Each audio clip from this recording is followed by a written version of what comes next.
እየረዳኝ እያስታመመኝ ያለው ማንም አይደለም የዚሁ ድርጅት ባለቤት አቶ ጸጋይ ደበበ ነው።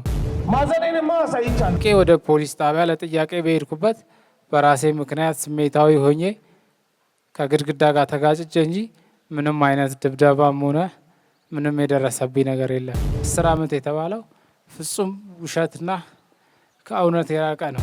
እኔ ንጹህ እንድባል አልፈልግም። እግዚአብሔር ንጹህ ነው። ለሀገር ተቆርቋሪ ነን ብሎ በሚያወራው ሚዲያ በሚወነጅለው መስሪያ ቤት ይህ መስሪያ ቤት ነው ከጎን ያለው። ሰላም ጤና ይስጥልን ውድ የጎለቪው ሚዲያ ተከታታዮቻችን እንደምን ቆይታችኋል? በዚህ ቻናላችን የተለያዩ አዳዲስ መረጃዎችን ወደ እናንተ እንደምናደርስ ይታወቃል። ከሰሞኑ አንድ ድርጅት ላይ ከፍተኛ የሆነ የስም ማጥፋት ወንጀል ወይም ደግሞ ስሜን እያጠፉት ነው የሚሉ መረጃዎች ተሰራጭተው ነበረ ማለት ነው። ጉዳዩ መጀመሪያ የተጀመረው መሰረት ሚዲያ በተሰኘው የሶሻል ሚዲያ ገጽ ላይ ነው። ከዚህ ሚዲያ ላይ ታዲያ ተገልጾ የነበረው ነገር ምንድነው?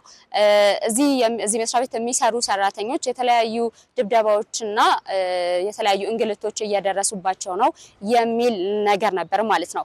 ታዲያ ይህ መረጃ ከወጣ በኋላ የተለያዩ የሶሻል ሚዲያ ገጾች እየተዘዋወሩ እንደነበርና አላስፈላጊ የስም ማጥፋት ወንጀል እየፈጸሙብኝ ነው የሚል ደግሞ ከድርጅቱ በኩል የወጣ መረጃ አለ። ለማንኛውም ይህ ድርጅት ዝም አላለም። ለዚህ ነገር ምላሽ አለኝ፣ የኔ እውነት አለ፣ ድምጼን ስሙልኝ። መስማት ብቻ አይደለም፣ በማህበረሰቡ ዘንድ የተሰጠኝ አላስፈላጊ የሆነ ስም ትክክል አይደለምና የኔን እውነት እንንገራችሁ ሲል ደግሞ ሚዲያችንን ጋብዞ እዚሁ የመስሪያ ቤቱ ዋና ቅጥር ግቢ ውስጥ ተጠርተናል። የምንገኘው አለም ገና ደብል ቲ መስሪያ ቤት ውስጥ ነው። አጠቃላይ የዚህ መስሪያ ቤት አመራሮች ሰሞኑን ስለተፈጠረው ውዝግብ የሚነግሩን ምላሽ ይኖራል። ምንድነው የሚሉን? እስከዛሬ ድረስ የሰሯቸው ስራዎች ምን ይመስላሉ? በዚህ በኩልስ ስሙ እንዲጠፋ የተደረገበት ምክንያት ምንድነው? ይህንን ሁሉ ነገር ይህን ፕሮግራም ስታደምጡ የምታገኙት መረጃ ይሆናል። አብራችሁ እንድትቆዩ በአክብሮት ጋብዛችኋለሁ። ትዕግስት አስቻለው ነኝ። ለቻናላችን አዲስ የሆናችሁ ሰዎች ሰብስክራይብ በማድረግ ቤተሰብ መሆናችሁን አትርሱ። አብረን ንግባና ያለውን እውነት እንመልከት። ሀብት ጥሩ ነው፣ ገንዘብ ጥሩ ነው። ማንም ሀብት ሊኖር ይችላል፣ ግን ለሰው ማካፈል ካልቻለ እውቀት ያለው በጣም ብዙ አለ። እውቀቱን ማካፈል ካልቻለ ተካፍሎ መብላት ማለት ገንዘብ ማካፈል ብቻ ሳይሆን ተካፍሎ መብላት ማለት ያለን ነገር ካለው ከሰራተኛ ጋራ ተቻችሎ ለምክር እየሰጡ ሰዎች በእኛ ደረጃ ሊበቁበት የሚችሉበትን ደረጃ በማሳየት ሰዎች እንዲነቁ ማድረግ ተገቢ ነው። የዜግነት ግዴታ ኢትዮጵያዊነት ለማለት እኔ ምንም ያለ ጥቂትም ብትሆንም የብናኝ ያህል በየአቅሜን ጥረት አደርጋለሁ ካለው ከመላው ሰራተኛ ጋራ ስራ በመነጋገር ጭምር ማለት ነው። እንዲሁ ገለጻ ማድረግላችሁ እንግዲህ ያው ይሄ ቢሮ ነው። እንግዲህ እዚህ ጋር 100,000 ሊትር የሚይዝ የኬሮሲን ማጠራቀሚያ ታንክ አለ። እዚህ እንደምትመለከቱት በዚህ በግቢያችን ላይ የኢትዮጵያ ንግድ ባንክ በቅርቡ ያው ትራንዛክሽኑን ለማስተካከል እንዲያመች እዚሁ ያው ባንክ አለ። እዚህ ጋር ደግሞ ከባንኩ ማሳለጫ ጋር ሊሄዱ የሚችሉ የግዢዎች፣ ሽያጮች በመሳሰሉ ነገሮች በቅርበት ይሰራል። ያው ይሄ እንደምትመለከቱት ደግሞ እዚህ ጋር በፐርቼዚንግ እቃ ግዢ ዙሪያ ላይ ያሉትን የምንገዛቸውን ከሀገር ውስጥ ያሉ እቃዎች በማጫረት እንደውም በምን ሊሆን ይችላል ሊሄዱን የሚችሉ ሰራተኞች እዛ ውስጥ ይገኛሉ። ድርጅታችን የተመሰረተበት በ1999 ዓ.ም ሲሆን ከተመሰረተበት ጊዜ ጀምሮ እስከ ዛሬ ድረስ ሮዳስ ቀለም ምርትና የሱፐር ፋይበር የውሃ ታንከር አምርቶ ለሀገር ውስጥ ገበያ እያቀረበ ይገኛል። እንዲሁም በሀገራችን ኢትዮጵያ በተለያዩ ሀገርን የሚጠቅሙ ስራዎችን ላይ ተሰማርቶ ከ5000 በላይ ለሚሆኑ የስራ አጦችን ስራ ፈጥሮ እንዲሁም ከ1500 አባወራዎች ማለትም ከ4300 በላይ ቤተሰቦች በአጠቃላይ ከ8500 በላይ ዜጎች አቅፎ እየተንቀሳቀሰ ይገኛል። ድርጅቱ መንግስት ያወጣውን ስትራቴጂ ግንዛቤ ውስጥ ባስገባ መልኩ በበጎ ፈቃድ በመንግስት እና መንግስታዊ ባልሆኑ ተቋማት ላይ በማህበረሰብ አቀፍ ስራዎች እየሰራ ይገኛል። ከነዚህም ውስጥ ለኢትዮጵያ መከላከያ ዋር ኮሌጅ ብዛታቸው 20 የሚሆኑ ዊልቸሮችን ጠቅላላ ድምሩ 2 ሚሊዮን የሚያወጡ እንዲሁም ከቤታቸው መውጣት ባልቻሉ 60 አካል ጉዳተኞች ግምቱ 6 ሚሊዮን ብር የሚያወጣ ዊልቸሮችን በራሳችን ፍላጎት ለግሰናል። ለሜሪ ጆይ ኢትዮጵያ ሐዋሳ ቅርንጫፍ ለኩላሊት ታማሚዎች እጥበት የሚያገለግል ወተር ትሪትመንት ማሽን ከነግብአቱ በ43 ሚሊዮን ዶላር በመግዛት እንዲሁም 2 ትላልቅ የውሃ ማጠራቀሚያ ታንከር ግምቱ 460 ሺህ ብር የሚያወጣ ድጋፍ አድርገናል። በተመሳሳይም መልኩ ይህንኑ ማሽን ለአዲስ አበባ ከተማ ኮልፌ ቅርንጫፍ ለማስረከብ በሂደት ላይ እንገኛለን። ቋሚ ገቢ ለሌላቸው እና አቅመ ደካማ ለሆኑ ብዛታቸው 1500 አባወራዎች ከኮሮና በሽታ አገራችን ከገባ ጊዜ ጀምሮ በየወሩ ለቤት ኪራይ ክፍያ፣ ለአስቤዛ፣ ለሕክምና ወዘተ ከ10 ሚሊዮን ብር በላይ ወጪ በማድረግ በቋሚነት እስካሁን እየረዳን እንገኛለን። በ2010 ዓመተ ምህረት ከሶማሌ ክልል የተፈናቀሉ ዜጎችን በጋራ ቦሎ አካባቢ 20 የመኖሪያ ቤቶችን ሰርተን ከነሙሉ የቤት ዕቃ ጋራ ለመንግስት አስረክበናል። ለአካባቢ ማህበረሰብ አብዲ ቦሩ የሚባል ትምህርት ቤት በማስገንባት ብዛታቸው 45 የሆኑ የውሃ ቦኖ በመስራት ከማህበረሰቡ ተጨማሪ ይህ የቦኖ ውሃ ለ15 የግል ድርጅቶች የ24 ያልተቋረጠ አገልግሎት እየሰጠ እንገኛለን። እንዲሁም በገላን ጉዳ ክፍለ ከተማ በዳለቲ ወረዳ ውስጥ አንድ የጤና ጣቢያ በማሰራት በድምሩ 50 ቢሊዮን ብር ወጪ በማድረግ የማህበረሰብ አቀፍ አገልግሎት እየሰጠን እንገኛለን። ለሀገር በቀል በጎ አድራጎት ድርጅቶች ለምሳሌ ለጌርጌሲዮን፣ ለመቄዶንያ፣ ለሜሪ ጆይ፣ ለሙዳይ ቻሪቲ፣ ለኑ በተስፋ፣ የወደቁትን አንሱ፣ ለአቡነ ዜና ማርቆስ ከተጨማሪ እርዳታዎች ውጪ በየወሩ ከብር 150 ሺህ ጀምሮ እየረዳን እንገኛለን። ከዚህም በተጨማሪ ለባቡል ሄር የበጎ አድራጎት ድርጅት 1 ሚሊዮን ብር እና 2 የውሃ ታንከር ጠቅላላ ድምሮ 460 ሺህ ብር የሚያወጣ አበርክተናል። ለማህበረሰብ አገልግሎት የሚውል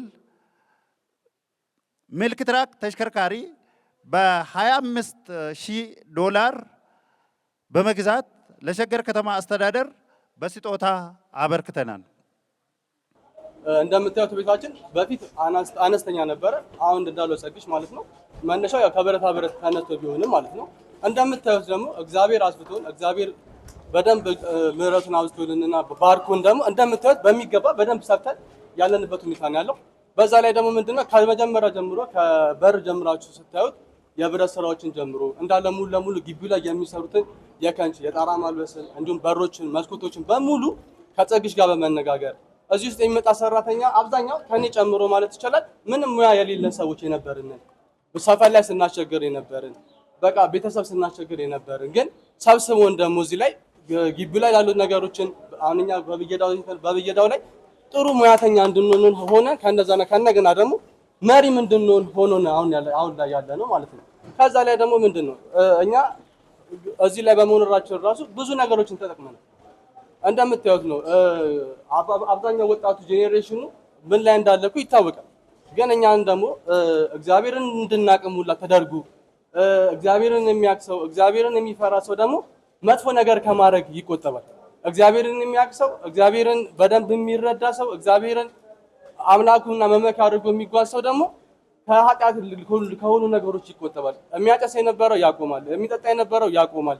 ለምን እየተሳደድን ስናቆም ስለነበረ ማለት ነው። እኔ አሁን እቅም ነበረ፣ አሁን ላይ ግን አልቅም። ለምን እግዚአብሔር የሚባለውን ነገር አውቄያለሁ፣ በደንብ ተረድቻለሁ። ትናንትና ስኖርበት በነበረበት መንገድ አይደለም ዛሬ ላይ እየኖርኩ ያለሁት። በዛ ላይም ህይወቴም የተስተካከለ ሆኗል። ለእኔ አሁን ኦልሬዲ አሁን 12 ዓመት ነው። 12 ዓመት ማለት ምን ማለት እንደሆነ ታውቃላችሁ። ቤታችን ነው፣ ትዳር የመሰረትኩበት ቤታችን ነው፣ እናትና አባቴን የምጦርበት ቤቴ ነው፣ ልጆቼን የማስተምርበት ቤቴ ነው። አንድ የተሟላ ደረጃውን የጠበቀ ስቱዲዮ ለኦርቶዶክስ ተዋሕዶ ቤተክርስቲያን ለመንፈሳዊ አገልግሎት የሚውል በ60 ሚሊዮን ብር በፍኖተ ጽድቅ በጎ አድራጎት በኩል በመስራት አስረክመናል። የሸገር ከተማ አስተዳደር ከጠየቁን አራት የጉድጓድ ውሃዎች አንዱን በ3 ሚሊዮን 500 ሺህ ብር ገንብተን አስረክበናል። ቀሪውንም ሰርተን ለማስረከብ በሂደት ላይ እንገኛለን። ከላይ የተዘረዘሩት በዋነኝነት ይጠቀሱ እንጂ ያልተጠቀሱ ብዙ ናቸው። ድርጅታችን ከተመሰረተበት ጊዜ ጀምሮ አሁን እስከሚገኝበት ድረስ ይህ ነው የማይባል ዘርፈ ብዙ ስራዎችን የሰራ ከፍተኛ ስኬት ያስመዘገበ በአካባቢ ማህበረሰብና በመንግስት እንዲሁም በብሔራዊ ደረጃ መልካም ስም የተጎናጸፈ ድርጅት ነው። ይህ ሆኖ ሳለ በድርጅታችን መወንጀልን እንጂ ማሞገስን የማያውቁ ማዳከምን እንጂ ማበረታትን የማይችሉ የጥፋት ኃይሎች በማህበራዊ ሚዲያ ላይ ባፈራቸው ደጋፊ እና በመሰሎቻቸው በቡድን ተደራጅቶ የስም ማጥፋት ዘመቻ በድርጅታችንና በሰራተኞቻችን ላይ እየፈጸሙ ይገኛሉ። ያው ምንድነው እዚህ ጋር የምንሰራው የገንዳ ክፍል ዲፓርትመንት የሚባለው እዚህ ጋር የሚሰራው የቤት እቃዎች፣ ሻወር ትሪዎች፣ ተርክሾች፣ ባሶች፣ ገንዳዎች የተለያየ ምርቶች ነው የሚመረተው። ያ የሚመረተው ምንድነው እኛ ሰራተኛ እኛ ራሳችን ነው የምናመርተው። እዚህ ነው ለማነው ድርጅቱ ውስጥ ነው ለማነው። ለምሳሌ እኔ እዚህ ድርጅቱ የሰራሁት 2007 ነው ገባው ወደ 10 ምናምን ሰርቻለሁ። እዚህ 11 ዓመት ያ ነው የሰራሁት። እዚህ ደረጃ ሲደርስ ምንም ወይጄ አይደለም መጣሁት። እዚህ ነው ተማርኩት። የአንዳንዱ ነገር ላይ ስራውንም ሁሉ ነገር እዚህ ለምንጭ ነው ደረሰው። ዛሬ ደግሞ እንደ ሰራተኛ ሆኜ ገብቼ ዛሬ በኃላፊነት ደረጃ ነው። እኔ ስር ደግሞ ወደ 60 እና 70 ሰራተኞች አሉ። እነዛን የመራው ነው ይገኛሉ። ያም ስራውን ስንሰራ ደግሞ ስራ በምንሰራው በእጅ ነው የምንሰራው። የአንዳንዱ ነገር ደግሞ ስራን ኃላፊነት ስሜት ተሰምተኝ ነው የምንሰራው። እዛው ድርጅቱም እንደዛው ድርጅታችን ደግሞ ብዙ ነገር የሚያደርጋል። ብዙ ነገርም አለ ድርጅታችን ውስጥ የሚደረገው በጎ አድራጎትም ይደረጋሉ። ያ ምንድነው ከ1500 በላይ አቅመ ደካሞች ይረዳሉ በእኛ ድርጅት። ያ ምንድነው እኛ የምንሰራው እኛም ማንም አስገድዶን ሰው ማንም ሰው ብቻ ሰው በሆናችሁ ብቻ የምናደርገው ነገር ነው። እነዚህ ጸረ እድገትና ጸረ አንድነት ድርጅቶች እርስ በርስ በሚጣረስ እና ምንም አይነት የእውነት መሰረት የሌለው የውሸት ዜና በመዝራት የዚህን የተከበረ ድርጅት ስም እያጠፉ ይገኛሉ። የስም ማጥፋት ዘመቻውን የመራውና የፈጸመው መሰረት ሚዲያ ብሎ ራሱን የሚጠራ እና አድራሻው የማይታወቅ ግለሰብ ነው። ይህ ግለሰብ በዋናነት የውሸት ዜናን መንግስትን እና የመንግስት ባለስልጣናትን መዝለፍ እንዲሁም የመንግስት ልማትን ማንቋሸሽ ሲሆን የግል ድርጅት ታዋቂ ግለሰቦችና ተቀባይነት እንዳያገኙ በማድረግ የስም ማጥፋት ዘመቻውን በመምራት በሚታወቀው ጸረ ልማት እና ሀገር ጠል ግለሰብ ነው። በዚህ ስም ማጥፋት ዘመቻ አንዳንድ አካላት የድርጅታችን የሌለውን ስም በመስጠት የሰራተኞቻችን ሰብአዊ መብት እንደምንጋፋ እየገለጹ ይገኛሉ። ዲፓርትመንታችን እንደሚታየው ፍላወር ፖት ዲፓርትመንት ነው እናመርታቸው። እነዚህ ፍላወር ፖቶች ናቸው። እንግዲህ በዚህ ቤት ውስጥ ወይ ደግሞ በዚህ ድርጅት ውስጥ ዛሬ 13ኛ ዓመቴ ነው እዚህ ስሰራ። ስመጣ ግን ምንም አይነት ሙያ የሚባል ነገር የለኝም። አቶ ጸጋዬ እያንዳንዱን ስራ እንዴት እንደሚሰራ እጄን ይዞኝ ነው እያንዳንዱን ነገር ያስተማሩ። ዛሬ ላይ እነዚህ ሙያዎችን ይዤ ከስሬ ከ50 እስከ 60 ሰራተኞች ባለነሱ ሰራተኞች ሙያ አስይዣቸው ዛሬ በዚህ ስራ ውስጥ ነው የሚገኘው። እነዚህ ስራዎች እንግዲህ እንደሚታወቀው በሀገራችን በእያንዳንዱ ለኮሪደር ስራዎች፣ ለመኖሪያ ቤት ለግቢ ውስጥ ለተለያዩ ነገሮች የምንጠቀማቸው ለሀገሪቱ ይህንን ስራ የምናበረክተው እዚሁ ሰርተን ነው ማለት ነው። ለሰፊው የሀገራችን ሕዝብ ይህንን ድርጊት ያልፈጸምን መሆኑን እየገለጽ እነዚህ አካላት በአስነዋሪ ድርጊታቸው በድርጅታችን ላይ በየትኛውም መልኩ ሊገለጽ በማይችል ሁኔታ ክፉ ዘመቻ እየፈጸሙብን ይገኛሉ።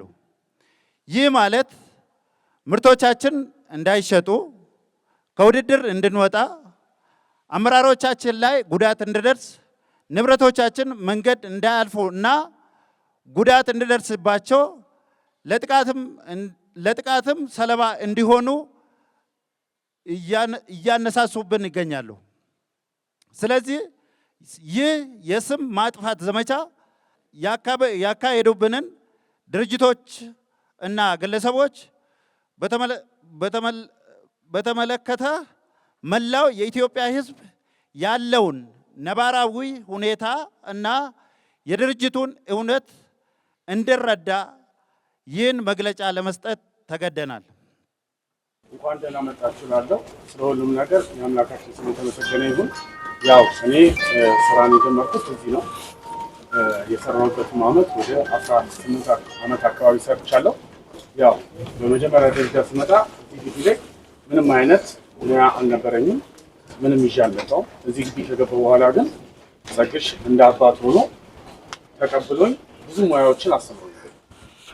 ስራ መጀመሪያ ይሄ ክፍል ነው ማለት በገንዳ ስራዎች፣ በፋይበር ግላስ ሰፋፊ ስራዎችን እንዳቅና እንድሰራ አድርጎኛል ማለት ነው። በተጨማሪም ደግሞ ሌሎችንም ሰፊ ስራዎችን በኮንስትራክሽንም በተለያዩ ስራዎችም ሰፊ ስራዎችን እንዳቅና እንድማርም ረድቶኛል ማለት ነው። እኛ ግቢ ላይ የማይሰራ ነገር የለም። ያው እንደ አጠቃላይ ግቢው እንደምታዩት ሰፊ ነው። ብዙ ዲፓርትመንቶች አሉ። እነዛ ዲፓርትመንቶች ውስጥ አጠቃላይ ወጣቶች ነን። ወጣቶች እንደመሆናችን በመጠን አጠቃላይ ሙሉ ስራዎቻችንን በቃ በተለየ የስራ እንቅስቃሴ እንድንሰራ እሱ እንደ አባት ሆኖ እያንዳንዱን ነገር እየረዳን እዚህ ደረጃ እንድንደርስ አድርጎናል ማለት ነው። በመንፈሳዊ ህይወታችንም ሰፊ የሆነ ህይወትን እንድናገኝ ረድቶናል። ምንድነው እኛ ከአምላካችን ጋር አንገናኝም ነበር። ያንን እንድንገናኝ ረድቶናል። በመንፈሳዊ ህይወት ሰፊ ትምህርቶችን በመማርና በማወቅ ብዙ ነገሮችን በህይወታችን ውስጥ እንድናስተካክል አድርጎናል። እንደ አጠቃላይም ደግሞ ሰራተኛውም በስነ ምግባርም ይሁን በመንፈሳዊ ህይወትም ይሁን እንደ አጠቃላይ ደግሞ በስራም እንቅስቃሴ ላይ ጥሩ የሆኑ ስራዎችን እና እውቀቶችን እንዲያገኝ ድርጅቱ ሰፊ ነገሮችን አድርጎለታል ማለት ነው። በመጨረሻም የዚህ ስም ማጥፋት ዘመቻ ምንም አይነት የእውነት መሰረት የሌለው መሆኑንና እያረጋገጥን ይህንን መርምሬ አጣራለሁ የሚል አካል ማለትም የዚህ የስም ማጥፋት ዘመቻ የመራው አካልን ጨምሮ በግለሰብም ሆነ በቡድን ወደ ድርጅታችን ብትመጡ በራችን ክፍት መሆኑን ለመግለጽ እንወዳለን። ሮዳስ ለጋራ ሀብት ይሰራል። እግዚአብሔር ኢትዮጵያና ሕዝቦቿን ይባርክ። እሺ፣ አመሰግናለሁ እድሉ ስለሰጠኝ። ስሜ መንክር ጥጋብ እባላለሁ። በሱፐር ደብልቲ ጄኔራል ትሬዲንግ ውስጥ ለ7 ዓመት ያክል ሰርቻለሁ። አሁን በተነሳው ጉዳይ ላይ እባካችሁ ተውኝ፣ ህመሜን ላስታምበት ነው የምለው። ይህንን ያወጣው የሚዲያ አካል ታምሜ በነበርኩበት ሰዓት የት ነበር? አሁን እየተረዳው ጥሩ ሁኔታ ላይ ጤኔ እየተመለሰ ባለበት ሰዓት ላረባ ሳንቲምና ለላይክ መሰብሰቢያ ተብሎ ለምን እንደዚህ የእኔ ስም ይጠፋል? የድርጅቱ ስም ለምን እንደዚህ ይባክናል? ምናልባት እንደዚህ ብሎ ያወራው አካል ወይም ይህንን የፖሰተው አካል መጥቶ የድርጅቱ ውስጥ ያለውን እውነታ ከዛም አልፎ ትንሿን ኢትዮጵያ ሱፐር ውስጥ ቢያይ ደስ ይለኛል። አሁን ያለሁት እንደምታዩኝ ዊልቸር ላይ ነው። ጉዳቱ ያጋጠመኝ ወድቄ ነው።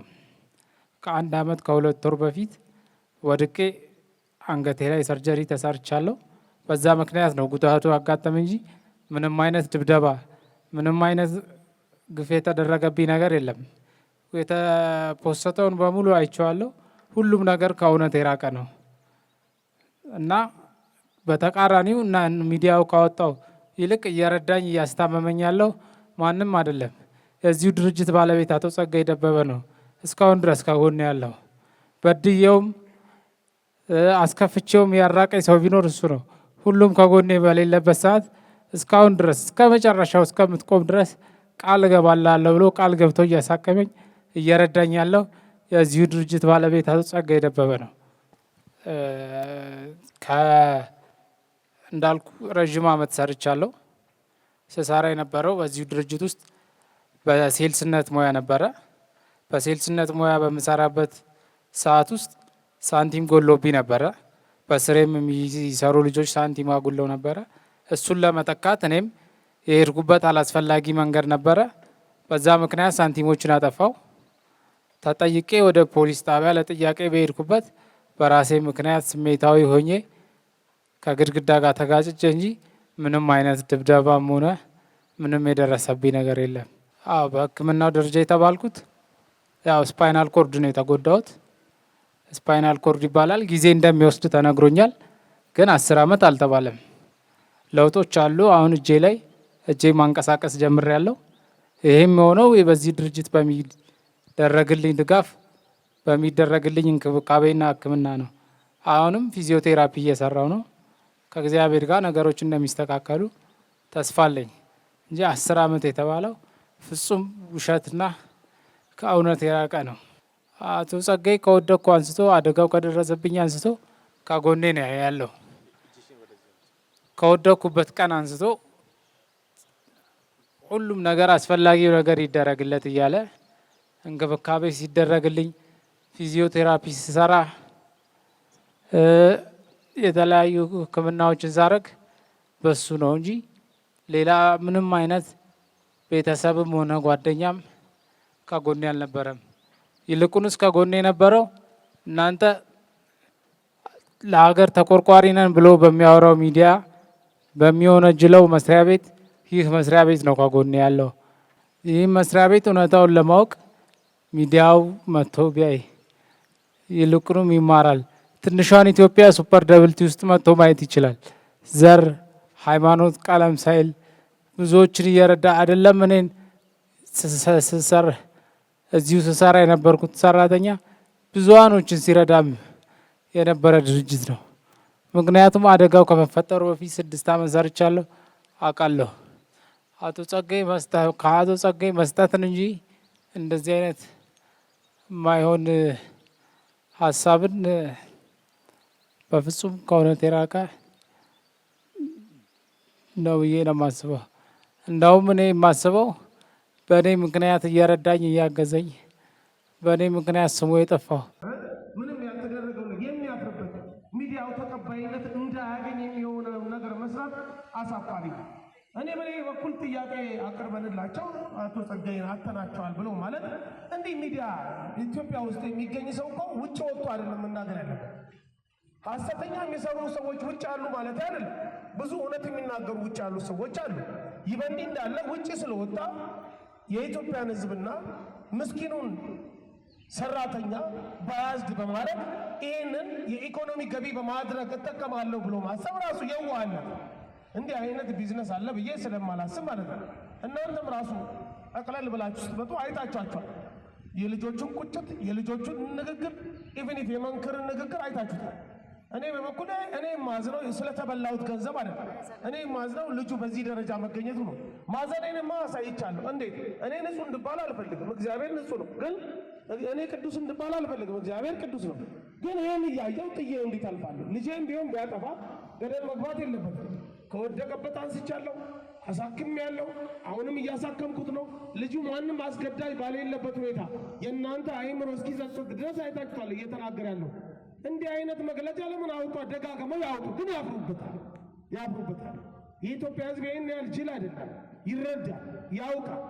ኢቭንም ገና ሳልደርስ ገና ሳልናገር ጸጋዬ እንደዚህ አይነት ነገር አያደርግም ብሎ የተቀረ ለምን አትወጣም? እኔ መውጣት አልፈልግም ሚዲያ ላይ። ለምን? መጠንቀቅ ስለምፈልግ፣ ለምን መታየት ስለማልፈልግ፣ ለምን ይህን ፍላጎቴን ስላልሆነ ማለት ነው። እንዴት መታየት አለበት? በእኔ ውስጥ ይልቁኑ እግዚአብሔር ነው መታየት አለበት። እኔ መመጻደቅ አልፈልግም። አንድ ተራ ሰው ነኝ፣ አውቀዋለሁ። ማንም ከፍ ሊያደርገኝ አይችልም፣ ዝቅ ሊያደርገኝ አይችልም። ሰው መሆኔን ብቻ አውቃለሁ። ከዛ በተረፈ በተለየ መልኩ እንድታይ ስለማልፈልግ አልወጣም። ይበንዲ እንዳለ ግን የድርጅቱ ሰራተኛ 5000 አይደለም 5 ማስተናገድ የገዛ ቤተሰቡን ማስተናገድ አቅቶት ግራ የሚጋባ ስንት ኢትዮጵያዊ አለ በየቤቱ። ይሄን የኢትዮጵያ ሕዝብ ይፍረድ። እውነት በኢትዮጵያ ሕዝብ ይፍረድ። እንዲህ ባያዝድ በማድረግ ኢኮኖሚ ገቢ ማድረግ ራሱ ወይ ደግሞ በዚህ ደረጃ ለመታወቅ ባያዝድ አድርጌ ጀግና ሆኛለሁ መባል ይቻላል? ይሄ እንደዚህ አይነት ዊርድ የሆኑ ነገሮችን በማውጣት ህዝቡን ግራ በማጋባት መስራትስ ይሄ ስራ ነው? እንጀራ ተብሎ ይታመናል? እንደዚህ ጉንብድና ስራ አንዱ ከአንዱ በማጋጨት እውነታውን በመደበቅ በመገልበጥ እንዲህ አድርጌ አወጣለሁ ብሎ ይህንን ድርጅት አፈርሳለሁ ብሎ አይቻልም። እግዚአብሔር የተመሰገነው የሚፈርስ አይደለም። አንድ ጸጋዬ አይደለም እዚህ ውስጥ ያለው 1000 ጸጋዬ ነው ያለው። የንግግር ብቃት ቢባል የሥራ ብቃት ቢባል ይሄ ሁሉ ጅል ሰራተኛ እኮ አይደል መብቱን ለማስከበር እኔ እየነገርኩት ወይ ደግሞ እኔ እየገፋሁት እኔ እየቀቀልኩት የማኖረው አይደል። ይሄን ያህል የዋ ሰራተኛ ኢትዮጵያ ውስጥ ሊኖርም አይችልም።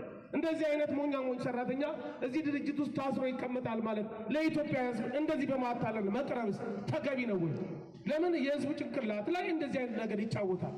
ከሆነ ትክክለኛ ከሆነ ደግሞ በትክክል መጥቶ አገር ውስጥ ሆኖ መስራት። አንዳንድ ሚዲያዎችን በመቀበል ዋቢ አድርገናል ብሎ ያሉትም ከሌሎች ድርጅቶች ጋር ድርጅቱ አብቦ እየሰራ ከመንግስት ጋር ተስማምቶ እየተሰራ የወርቅ ተሸላሚ ሆኖ ተመልክታችሁታል፣ አይታችሁታል።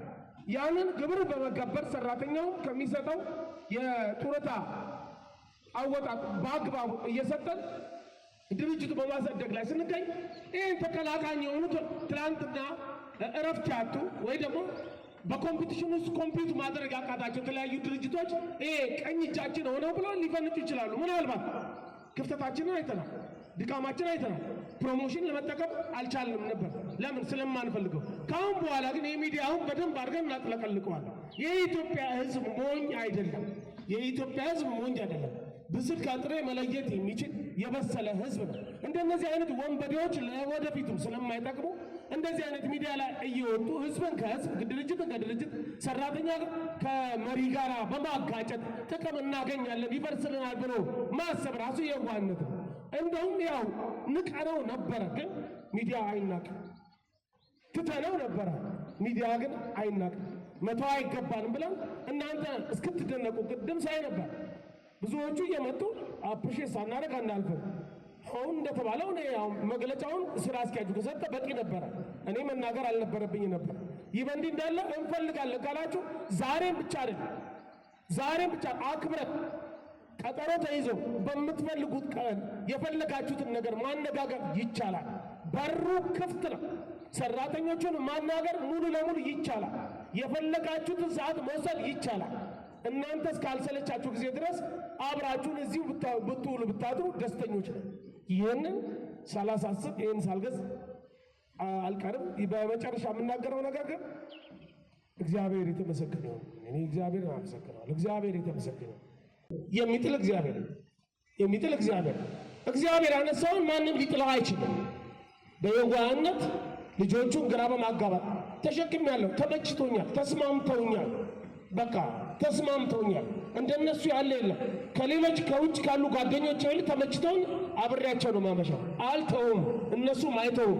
ጅሎች አይደሉም፣ የበቁ ናቸው፣ የበሰሉ ናቸው፣ ለአገር የሚተርፉ ዜጎች ናቸው።